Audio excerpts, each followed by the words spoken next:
तो आज real estate की दुनिया से एक ऐसी खबर आई है जो समझिए एक पब्लिक वार्निंग है, एक चेतावनी। और ये हर उस इंसान के लिए ज़रूरी है जो प्रॉपर्टी में इन्वेस्ट करने की सोच रहा है।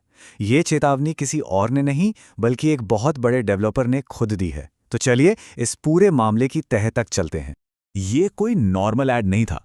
एनसीआर के एक जाने माने डेवलपर केडब्ल्यू ग्रुप की तरफ से ये एक बहुत ही सीधी और सख्त वार्निंग थी जो उन्होंने अखबार में छपवाई।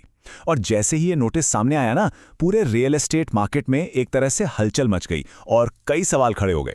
तो सबसे बड़ा सवाल यही उठता है कि आखिर असली मामला क्या है। भाई ऐसी क्या नौबत आ गई कि एक डेवलपर को नेशनल न्यूज़पेपर में इतनी बड़ी चेतावनी देनी पड़ी। चलिए इस पूरी पहेली को एक एक करके सुलझाते हैं। तो चलिए कहानी की शुरुआत वहीं से करते हैं जहां से ये सारा मामला भड़का। ये वो पब्लिक नोटिस है जिसने रियल एस्टेट की दुनिया में तहलका मचा दिया और इशारा किया कि कहीं कोई बड़ा घोटाला तो नहीं हो रहा। तो ये नोटिस कहता क्या है? देखिए, इसका मैसेज बिल्कुल साफ और सीधा है। केडब्ल्यू ग्रुप खुलेआम ये ऐलान कर रहा है कि राजनगर एक्सटेंशन के गांव मोर्टा में करीब 80,000 स्क्वायर मीटर जमीन के डेवलपमेंट, सेल्स और मार्केटिंग के जो अधिकार हैं वो सिर्फ और सिर्फ उनके पास हैं। और उन्होंने एकदम क्लियर वार्निंग दी है, अगर कोई और इस जमीन को बेचने या इस पर कोई डील करने की कोशिश करता है तो उसके खिलाफ सख्त से सख्त कानूनी कार्रवाई होगी। अब सवाल ये है कि आखिर इस जमीन में ऐसा क्या खास है, मतलब इतना बड़ा बवाल क्यों? इसका जवाब छिपा है इसकी लोकेशन में। देखिए, ये जमीन पड़ती है दुहाई आरआरटीएस मेट्रो स्टेशन के बिल्कुल पास।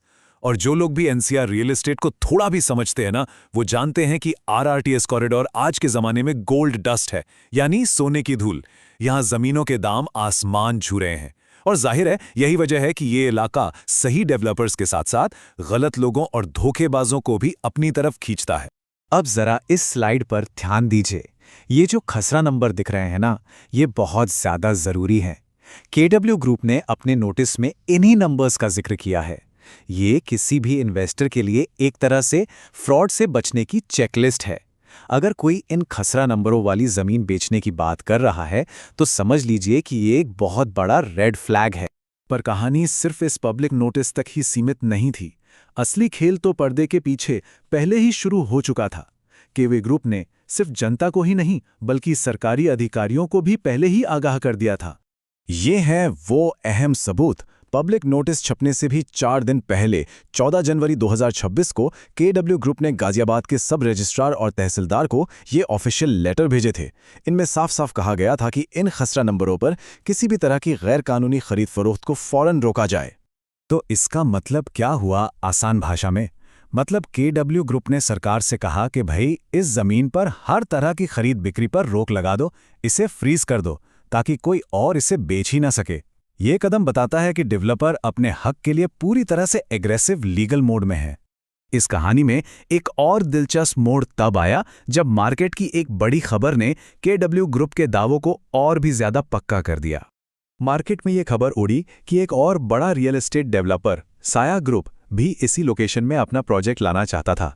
लेकिन जैसे ही उन्हें इस पूरे विवाद और केडब्ल्यू ग्रुप के मजबूत कानूनी दावों का पता चला, उन्होंने अपने कदम पीछे खींच लिए। अब ये एक बहुत बड़ा सिग्नल है। जब कोई इतना बड़ा और जानकार प्लेयर पीछे हट रहा है तो इसका मतलब है कि जोखिम वाकई में बहुत ज्यादा है। तो भाई इस पूरी कहानी से एक निवेशक को क्या सीखना चाहिए? अब बात करते हैं उन ठोस सबक की जो रियल एस्टेट में पैसा लगाते वक्त हमेशा याद रखने चाहिए। इस पूरे केस का जो सार है ना, वो इस एक लाइन में है, सावधानी ही बचाव है। रियल एस्टेट की चमक चमाती डील्स के पीछे जो खतरे छिपे होते हैं उन्हें पहचानना ही सबसे बड़ी समझदारी है। तो चलिए इस मामले से 3 गोल्डन रूल्स बना लेते हैं। रूल नंबर 1, अगर कोई इन बताए गए खसरा नंबरों पर जमीन ऑफर करता है और वो केडब्ल्यू ग्रुप से नहीं है तो उस डील से फौरन दूर हो जाना है। रूल नंबर 2, पब्लिक नोटिस को कभी हल्के में नहीं लेना, ये कानूनी चेतावनियां होती हैं। और तीसरा, ये समझना बहुत जरूरी है कि आरआरटीएस जैसी प्राइम लोकेशंस पर मौके के साथ साथ धोखाधड़ी का खतरा भी कई गुना बढ़ जाता है, इसलिए एक्स्ट्रा सावधानी जरूरी है। और आखिर में एक सवाल जो हम सबको सोचना चाहिए, क्या कभी किसी के पास नई मेट्रो लाइन या हाईवे के पास बहुत सस्ते प्लॉट का ऑफर आया है? अगर हाँ, तो इस कहानी से मिला सबक हमेशा याद रखना बहुत जरूरी है। सतर्क रहिए और सोच समझकर निवेश कीजिए।